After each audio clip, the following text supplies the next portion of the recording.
அதாவது வாக்காளர் பெருமக்களே, 5 வருஷத்துல நாட்டில் எவ்வளவோ மாற்றம் வருது. நம்ம வாழ்க்கையிலும் எக்கச்சக்க மாற்றம் வருது. திடீர்னு 100 ரூபாயை குறைச்சு விட்டு உங்க வாழ்க்கையில மாசம் பூரா ஏறிடும்னு வேற சொல்லுவாங்க. அன்னைக்கு இருந்த விலைவாசியா இன்னைக்கு இருக்கு.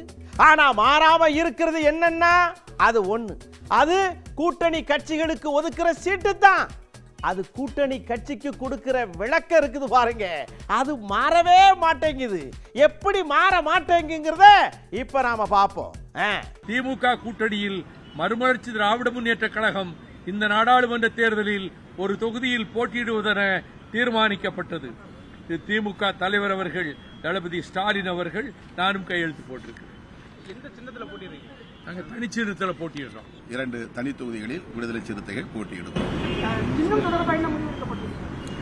தனி சின்னத்தில் பானை சின்னத்தில் போட்டியிடுவது என்பதை ஏற்கனவே நாங்கள் உறுதி செய்திருக்கிறோம்.